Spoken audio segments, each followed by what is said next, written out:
Hello, everyone, and welcome back to Progress America Unfiltered. It's me, Tyler, and I'm here today with Linda to give you guys a really quick update on all the things that have been going on in the Speaker of the House race. It's over. We've got a new Speaker of the House, and his name is extremely generic, Mike Johnson. If you, like me, have no clue who this person is, then we're going to get into it. We're going to tell you a little bit about him, and spoiler alert, it's not that good. So Linda, I'll turn it over to you first. We both have been kind of going over the things we've learned about him, but what are your thoughts? What were your initial thoughts hearing about Mike Johnson? And then we can dive into kind of the atrocities of his personality. Yeah, so I'm someone who follows politics pretty closely, and my initial thought when hearing about Mike Johnson was honestly, who? Um, but once I had the chance to Google that guy, which not easy given his name, maybe that's how he, has been slipping under the radar all this time. Definitely pretty horrified. That was my second reaction. Turns out this is a guy who wants a national abortion ban, has called for criminalizing homosexuality in the past. Wants to create a commission to cut Social Security and Medicare behind closed doors. And he also voted and in fact played a key role in legal arguments for overturning the 2020 election. So basically, if you made Paul Ryan, Mike Pence, and Donald Trump into one person and then made him like a mild-mannered nerd who could slip under the radar, you would get Mike Johnson.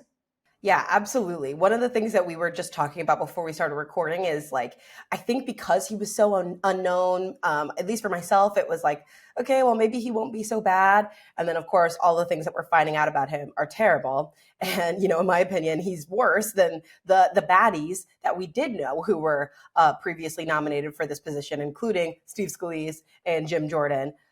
He somehow is even worse and just flew under the radar, probably because of his ungoogleable name. TikTok, which is my favorite vault on the internet, has been digging up a bunch of old things that he said and hearings and briefings and just in public appearances, and it's not great.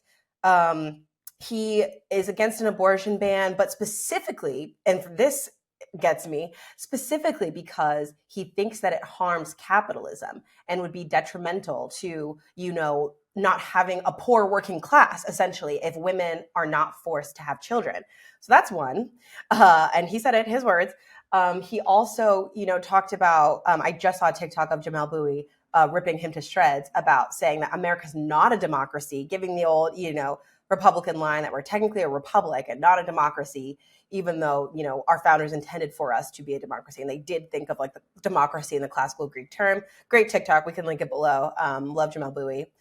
But, it's so crazy to have someone that was basically an unknown now have one of, if not the most powerful position in Congress, and find out that this person was not only voted unanimously by his party, but has all of these really extreme right-wing views. Yeah, absolutely. And I also saw the quote that you mentioned where he says, America is not really a democracy. And it really struck me. He said, actually, what the founding fathers meant to create was a republic based on biblical principles. And you can already tell just from the few speeches, and things that we've seen about him that this is someone who's really driven by his religion. And like not just the values of it, but who thinks that it should shape our laws, and how our country is governed. And he doesn't mention on the founding fathers also created a little something called separation of church and state. So this is a guy who wants to turn us into a theocracy, where women and people of color are oppressed and white men are on top. Yeah, absolutely, Linda. And I think, to be honest, the bad news is he's in power now. So, it would be interesting if he had been a name that was floated earlier. But the fact of the matter is, we found out about him after his party had voted him in. So I don't know. I guess, we've been talking about this process for, the last few episodes. This is kind of our quick wrap up. But do you have any thoughts now that, it's not like we can really do anything? Well, I wouldn't say that. But he has, assumed the speakership. So what do you think we have to pay attention to moving forward?